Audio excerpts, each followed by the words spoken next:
Hi, good morning. It's Dr. Brenda Ashton Shoshana back with another little talk on simple solutions in a complex world.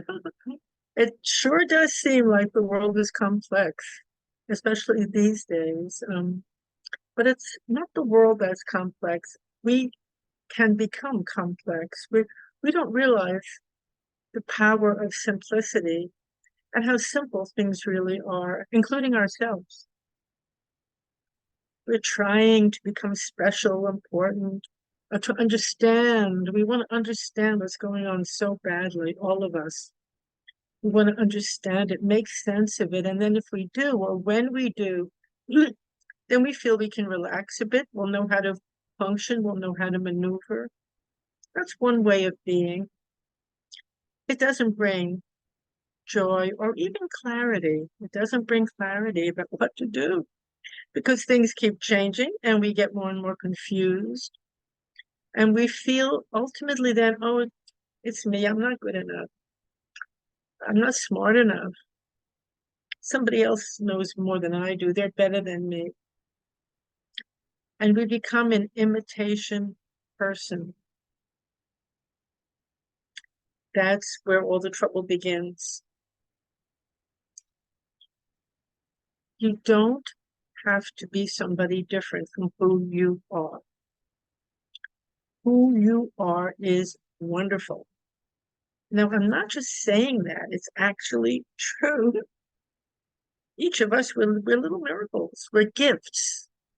We're gifts, but we don't realize that. We don't know that. And if we did, our life would be entirely different. It takes a long time to see that. It can take a long time, doesn't have to, but it does. And the reason we don't see who we really are and the beauty and the power of it and the wisdom of it, the clarity, is because we're always trying to become somebody else. We're trying to become better. We're trying to be more like that person.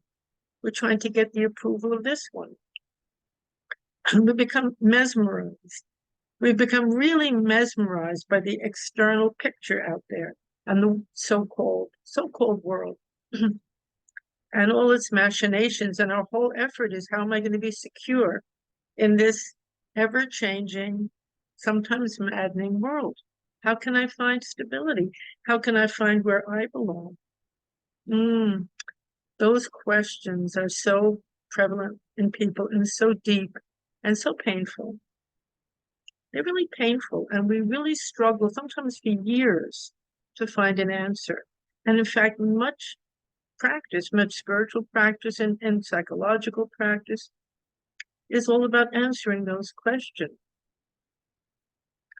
And I myself was a psychologist for so many years. But let me say something. A really satisfactory answer isn't coming to those questions in the way we think, in the way we think. It just, if it was, we would know already. We would have known already. So our simple solutions in a complex world is proposing another way of approaching all of this and of discovering how to be in this ever-changing world in the most beneficial, wholesome, and meaningful way. Not only for ourselves, but that when we are like that, it affects everyone around us inevitably. So many of us, again, we're trapped trying to change someone, fix them up. Don't do that. It only makes things more complicated. The only way you can change someone is by influencing them by how you are and by inspiring them. That's very important to parents as well. That's a whole other discussion, which we'll definitely have. But let me stay with this point that you don't have to be someone different than you are. In fact, the real part of answering those questions is to discover, to permit, to express each moment of your own life to be what it is, to allow yourself to begin to welcome yourself, to respect yourself, to want to get to know yourself, to honor yourself, and to be how you are right in the moment. Tune into that. Stop abandoning yourself. That's quite a statement. Because strangely enough, we do abandon ourselves. We abandon what's happening right now. We don't pay attention.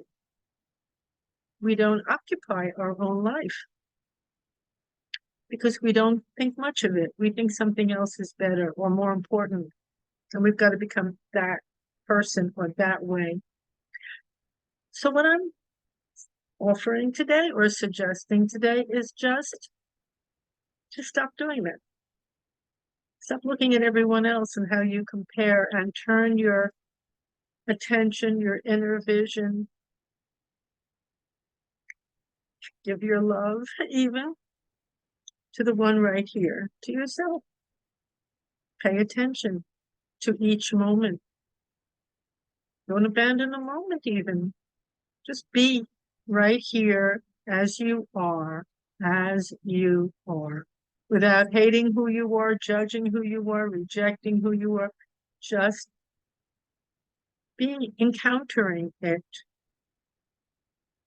I like that word encountering because it's very alive and it's dynamic and it's active. And I really have to add one very important point, and this is, it might sound strange, but it's very, very important. How we are one moment may be very different from how we are the next, or how we are the next day, or even a few hours later. And we think, oh my goodness, I'm not stable. I'm always changing. One minute I like this, one minute I like that, one minute I feel wonderful, one minute I'm scared. Let me say something. That is natural. It's not unstable. It's when you begin to perceive it and recognize the endless process of change and growth, actually, that we all are,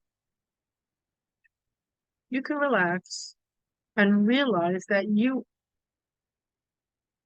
are always growing, always changing, always learning, and so is everyone else.